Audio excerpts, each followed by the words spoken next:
Hi, everyone, and welcome back to the second part of the recording.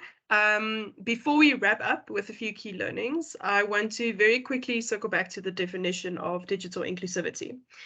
So innovation was the highest of all spontaneously mentioned aspects when it comes to defining digital inclusivity in the minds of consumers, but very important.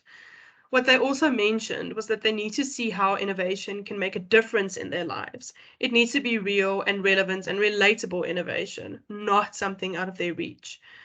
They don't want banks and other brands to innovate for the sake of innovation. Features that are fancy, that serve no purpose in their lives are completely unnecessary, especially if it comes at a cost of tricky navigation or a confusing interface, which it often does.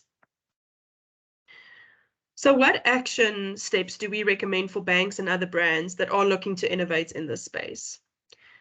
So consumers truly want banks to become solution alchemists, and here is how we recommend you achieve it. So first we have our tech goal. So that's all about the platform that you created. So that's delivering platform functionality that uses tech innovation to optimize that usership. Then we have our task goal, that's increased usership and offering a seamless operational experience based on the platform that you created. And then lastly, we have our human goal, that's delivering on users' personal experience and customization to encourage platform engagement based on the platform that you created.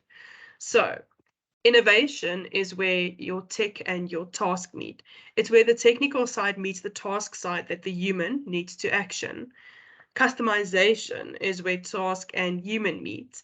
And then digital inclusivity is where tech and human meet.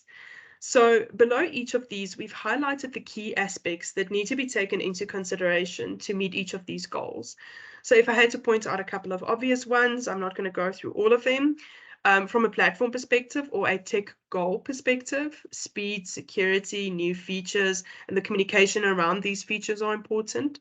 From a platform usage perspective or our task goal, easy navigation, the ability to conduct complex transactions, even amongst your other abled consumers and users, that's important. And then from a platform engagement perspective or our human goal, providing consumers with autonomy through education, how to guide notifications, the ability to hyper-personalize their experience, that's important.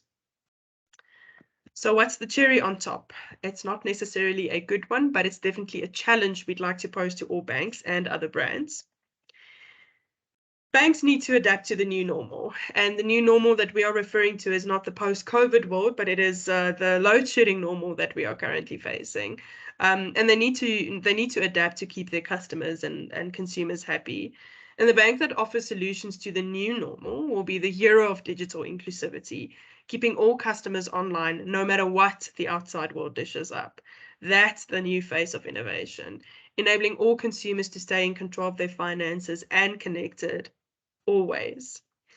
So aspects to highlight here, none of which would be a surprise to anyone, would include load shedding and all the issues that come with that and being offline.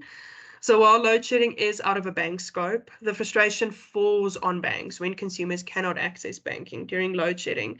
It's the same when signal coverage is low. Frustration falls on the action that the consumer wanted to complete but couldn't. In keeping with the load shedding theme, devices used for digital banking need power, and load shedding poses an obstacle, particularly when devices aren't charged.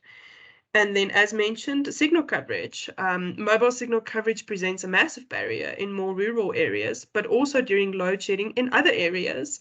I remember the first time we went through stage 6 load shedding back in 2019, all network towers were down. It was a massive surprise, and it posed quite a problem for many, completely understandable, of course. So on that note, thank you so much for listening to the second part of the recording. Please feel free to send through any questions that you might have. More than happy to answer anything that comes to mind. And yeah, thank you so much for listening.